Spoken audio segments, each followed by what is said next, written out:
신명기 8장 1절에서 10절까지 함께 교독합니다. 수아 사람 빌닷이 대답하여 이르되 너가 어느 때까지 이런 말을 하겠으며 어느 때까지 내 입의 말이 거센 바람과 같겠는가. 하나님이 어찌 정의를 굽게 하시겠으며 전능하신 이가 어찌 공의를 굽게 하시겠는가. 내 자녀들이 주께 죄를 지었으므로 주께서 그들을 그 죄에 버려두셨나니 너가 만일 하나님을 찾으며 전능하신 이에게 간구하고 또 청결하고 정직하면 반드시 너를 돌보시고 내 의로운 처소를 평안하게 하실 것이라. 내 시작은 미약하였으나 내 나중은 심히 창대하리라. 청하건대 너는 옛시대 사람에게 물으며 조상들이 터득한 일을 배울지어다. 우리는 어제부터 있었을 뿐이라. 우리는 아는 것이 없으며 세상에 있는 날이 그림자와 같으니라. 그들이 내게 가르쳐 이르지 아니하겠느냐? 그 마음에서 나오는 말을 하지 아니하겠느냐? 아멘. 아멘. 우리가 계속 욥기의 말씀을 살펴보고 있는데요.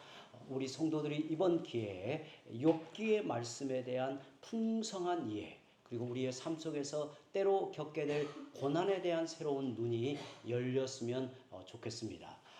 우리 성도들에게 부탁을 드리는 것은 이번 기회에 욥기의 말씀을 좀 자주 반복해서 읽고, 특별히 주보에 이 본문을 이렇게 정해서 읽지만 그러나 그 본문 뒤에 몇 장에서 몇 장까지라고 기록되어 있으면 그 부분을 몇 차례 읽어서 말씀을 듣고 또 말씀을 통해서 어떤 그 욥기의 말씀의 개념을 이해하고 나서는 다시 본문을 읽어보시면서 욥기에 대한 전체의 그림이 우리의 마음에 또 신앙에 분명히 그려지면 좋겠습니다. 큰 유익이 우리 주님의 은혜로 있기를 바랍니다. 종교개혁의 역사를 내실 있게 이끌었던 존 칼빈이 사탄은 예리한 신학자이다 라는 말을 한 적이 있습니다. 사탄은 날카로운 신학자이다 라는 말을 한 적이 있습니다. 얼핏 들으면 깜짝 놀랄 말이지만 칼빈이 이렇게 말한 뜻이 있었습니다. 뛰어난 머리로 신학의 방대한 지식을 갖추어도 그것이 곧 참 신자됨의 요건이 될 수 없다는 것을 이렇게 말한 것입니다.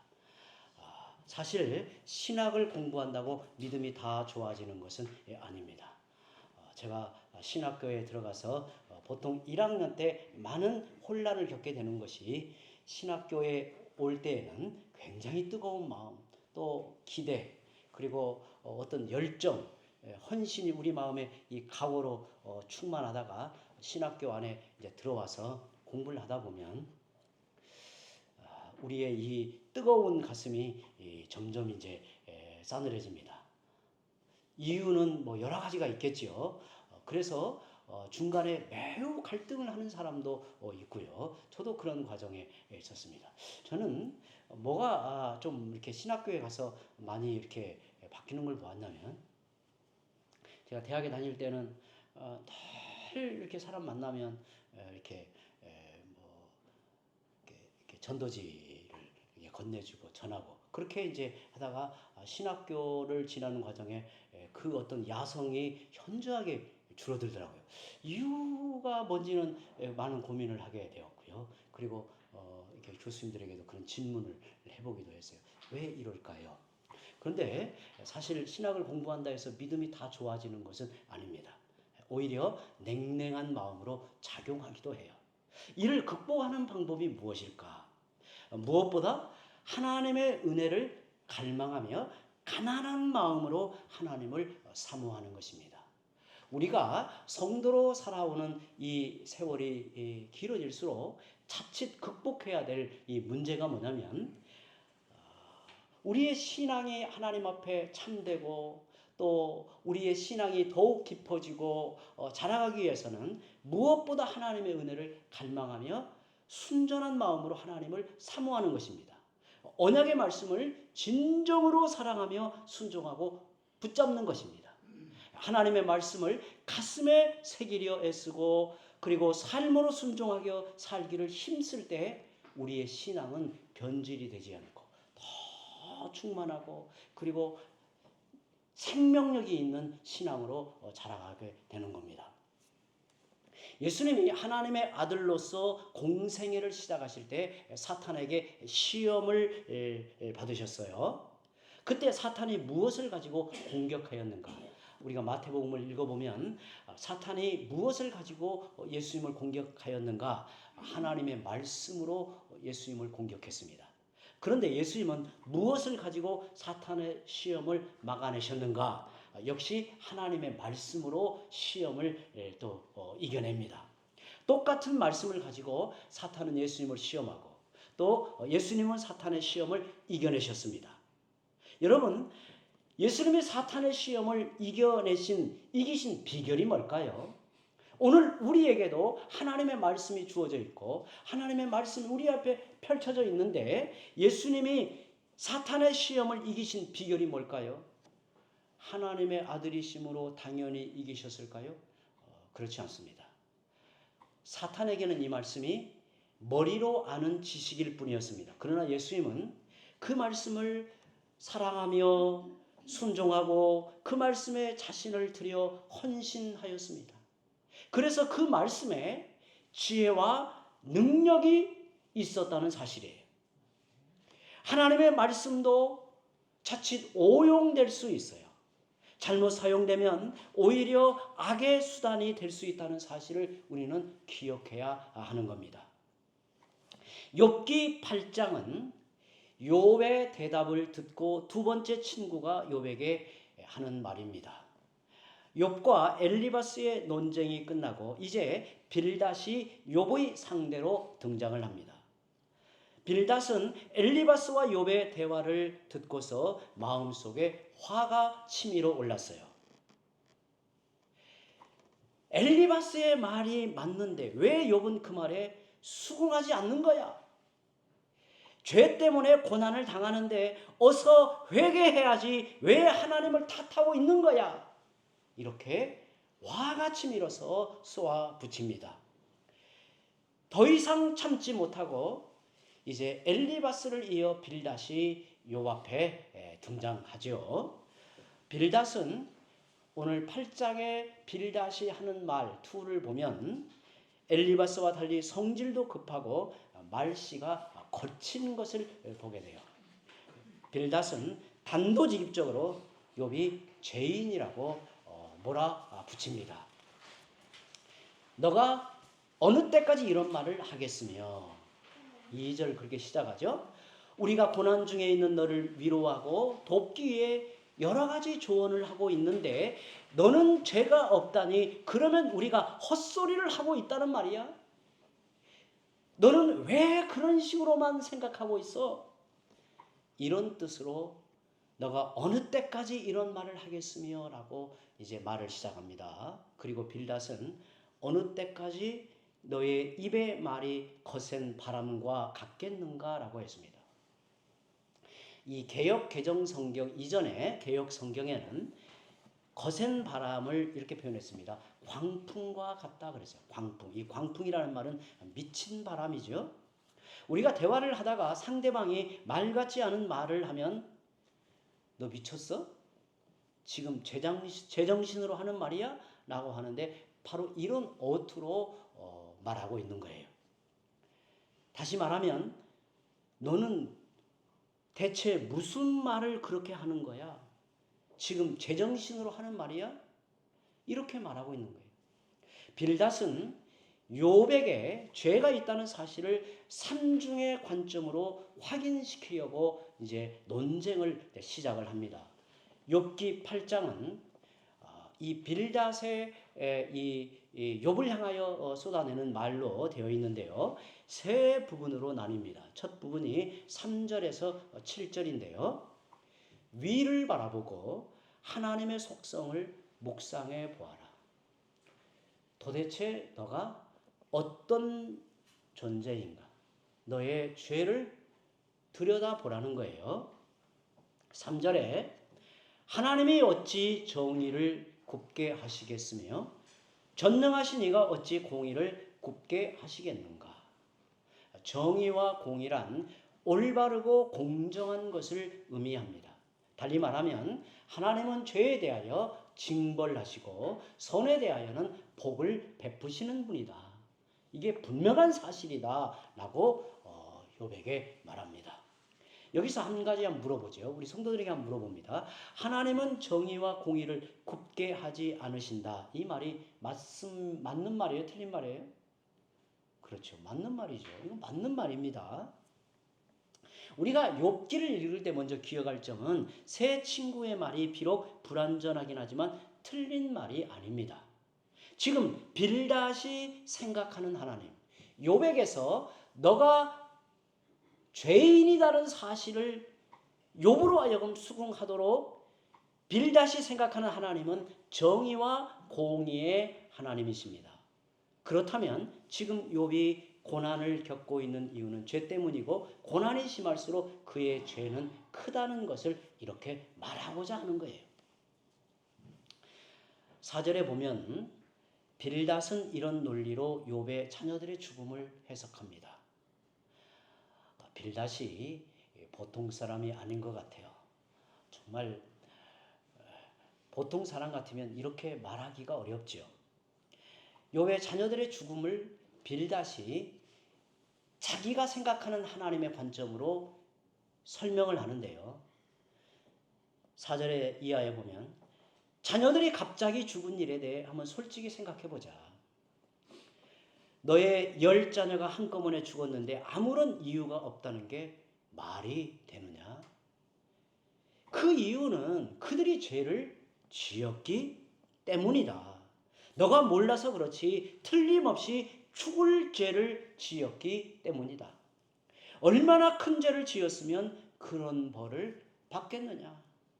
너는 10 자식을 한날에 잃어버린 아비로서 너에게 죄가 없다고 말할 수 있느냐? 너는 아무 죄가 없는데 고난을 주셨다면 하나님이 불의하다는 말이야. 하나님은 그런 분일 수 없어. 하나님은 정의를 굽게 하시는 분이 아니다. 정말 무서운 공격을 하는 것을 봅니다. 바른 말을 해도요.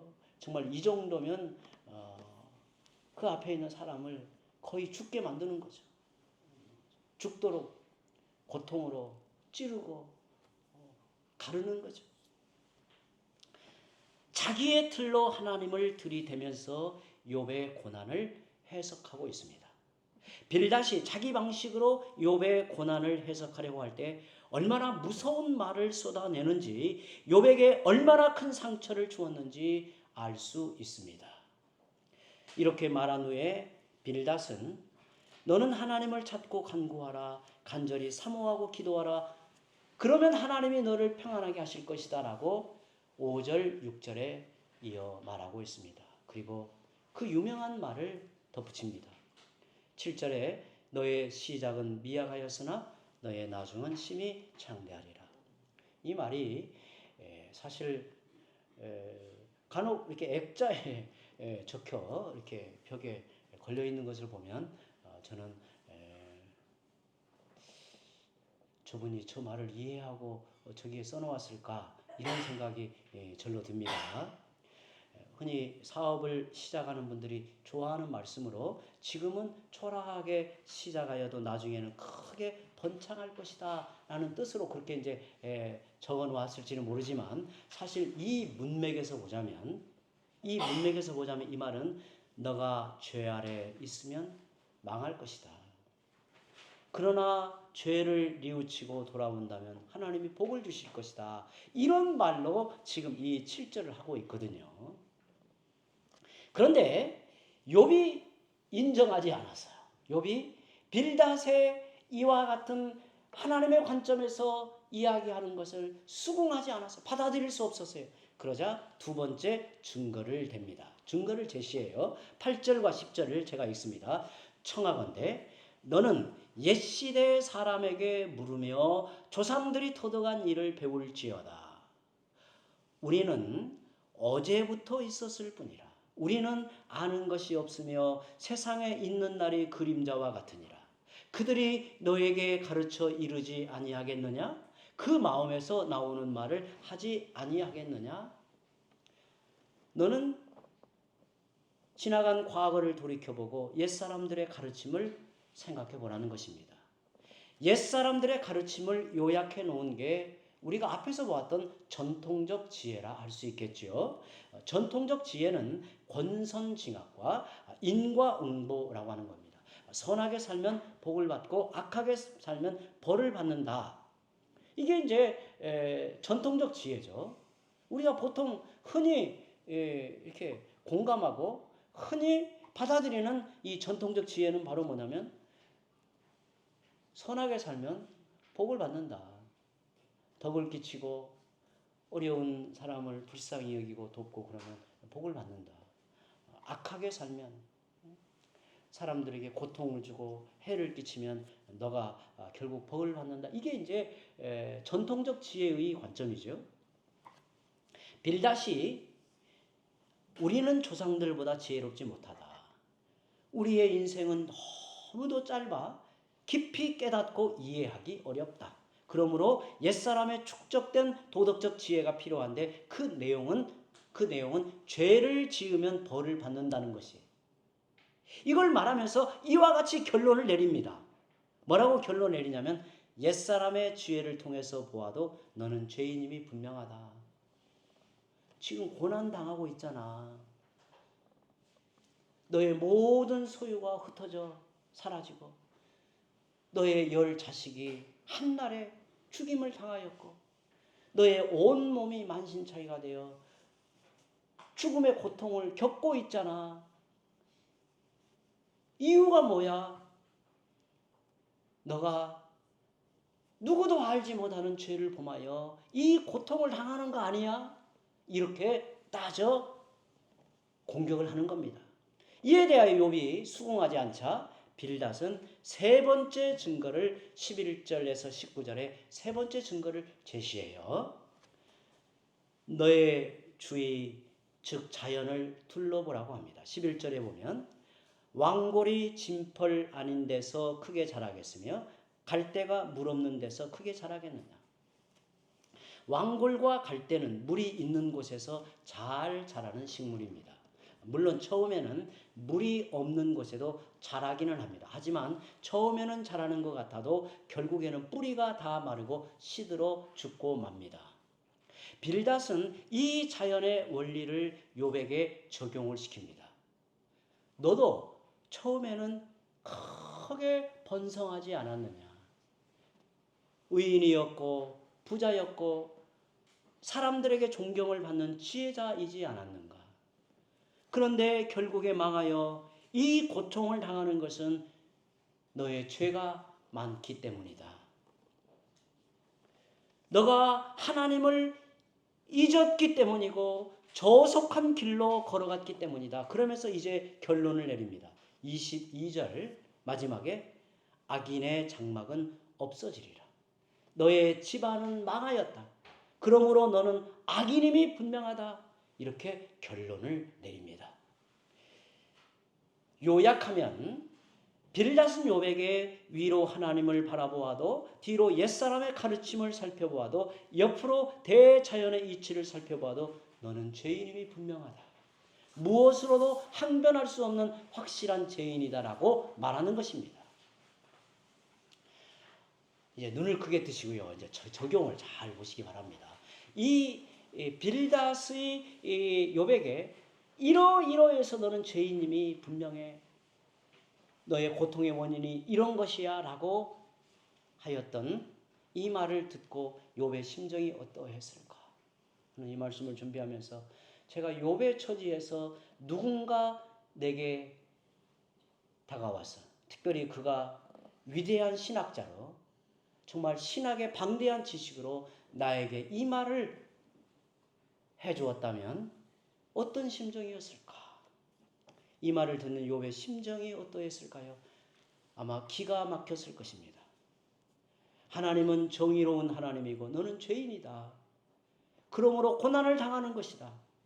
빨리 회개하고 돌아와라는 말을 듣고서 욥이 과연 돌아올 수 있을까요? 만약 두려운 하나님이라면 고난받는 사람이 하나님께 돌아올 수 있을까요? 그것은 어려운 문제입니다. 오히려 낙심하고 하나님에게서 멀어질 수밖에 없습니다. 친구들은 하나님의 개념을 오해하게 만들었습니다. 고난을 당하는 자에게 말을 잘못하면 하나님을 오해하게 만들고 하나님에게서 멀어지게 만들어요. 어떤 아이가 강아지를 너무 예뻐해서 매일마다 강아지를 친구 삼아서 놀고 강아지와 이야기하고 강아지가 자기에게서 가장 소중한 친구처럼 강아지를 예뻐했어요. 어느 날 집 앞에서 강아지를 데리고 놀다가 강아지가 그만 차에 치여 죽었어요. 이 아이는 엄청난 충격을 받았어요. 너무도 슬퍼서 엉엉 울다가 주일이 되어 교회를 갔어요. 선생님이 그 일을 전해 듣고 그를 위로한다면서 이렇게 말을 해주었어요. 하나님의 뜻이 있어서 그랬을 거야. 성경에는 하나님이 허락하지 않으시면 참새 하나도 땅에 떨어지지 않는단다. 그 강아지는 하나님이 데려가셨어. 그러니 너무 슬퍼하지 마라. 이 말을 듣고 그 아이는 교회를 다니지 않기로 결심을 했습니다. 나는 더 이상 교회를 다니지 않겠다고 결심을 했어요. 왜 하나님은 내가 사랑하는 강아지를 죽도록 내버려 두신 거야? 이 아이는 이렇게 말하였지만 이 말 속에는 왜 내가 가장 사랑하는 강아지가 죽도록 방조한 거야? 그런 하나님이라면 나는 싫어. 하나님이 내게 너무나 두려운 분이야. 이렇게 생각을 한 거예요. 제가 소개한 일화는 한 신앙인이 어릴 때 실제로 경험했던 일인데 교회를 떠났다가 다시 돌아와서 고백한 이야기입니다. 자기는 은혜로 돌아왔지만 그렇지 못한 이들이 많더라는 것을 이 예를 들어서 설명을 했습니다. 하나님에 대한 오해는 사람들을 하나님으로부터 멀어지게 만들어요. 선생님의 말이 틀렸나요? 틀린 게 아니죠. 선생님의 말은 정석이었어요. 그러나 그 말을 듣는 아이에게는 전혀 다른 의미로 들리는 것입니다. 그러면 어떻게 일러줘야 할까요? 그 아이에게 어떻게 일러줘야 될까요? 똑같은 이 사실에 대하여 그 아이에게 어떻게 일러주는 게 지혜로운 방법일까요? 얼마나 마음이 아프고 슬펐니? 하나님도 많이 슬퍼하실 거야. 하나님은 너의 마음을 아시고 위로해 주시기를 원하신단다. 선생님도 마음이 아프고 너를 위해서 기도해 줄게. 이렇게 했다면 아이는 그 일에 대해서 자연스럽게 받아들였을 거예요. 인과응보라는 교리를 뒤집으면요, 사실 그게 율법주의라고 하는 거예요. 어려운 일을 당했을 때는, 우리가 어려운 일을 당했을 때는 내가 무엇을 잘못했는지 자신을 돌아보십시오.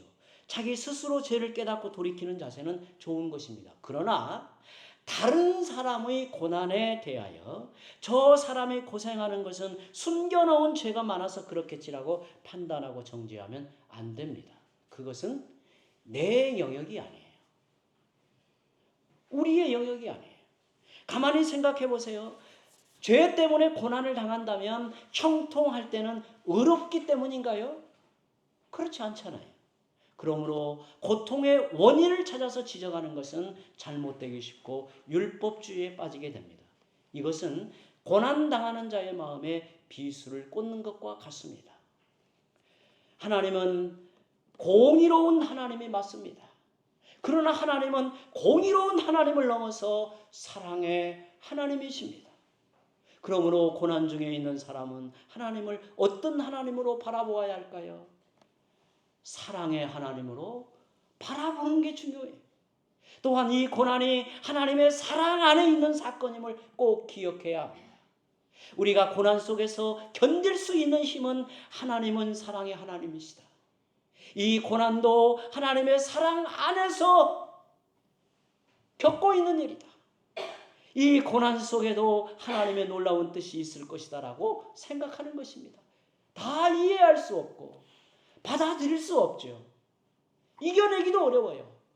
그러나 우리는 하나님을 그렇게 바라보고 그 시간을 견디는 거예요.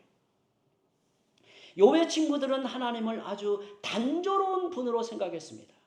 하나님을 변하지 않는 공식처럼 여겼어요. 우리가 이 점을 조심해야 돼요. 그들이 생각하는 하나님은 자기들의 신학에 맞게 축소된 분이었습니다. 그러나 하나님은 그들이 생각하는 것보다 훨씬 더 크고 위대하시며 사랑이 많고 지혜로우신 분입니다. 고난 속에도 사랑이 있고 하나님의 지혜가 담겨 있습니다. 여러분, 과거에 잘 살아온 것도 은혜입니다. 그리고 지금 비록 어려운 일을 만났어도 여전히 나는 은혜 안에 있다는 사실을 믿어야 합니다. 고난 속에 나를 향한 하나님의 사랑이 있고 부르심이 있고 거룩한 뜻이 있습니다. 우리는 그것을 인정하고 그 뜻이 이루어지도록 기도할 뿐입니다. 그리할 때 고난을 이겨내게 하시며 승리하게 하시는 것입니다. 이제 함께 기도합니다.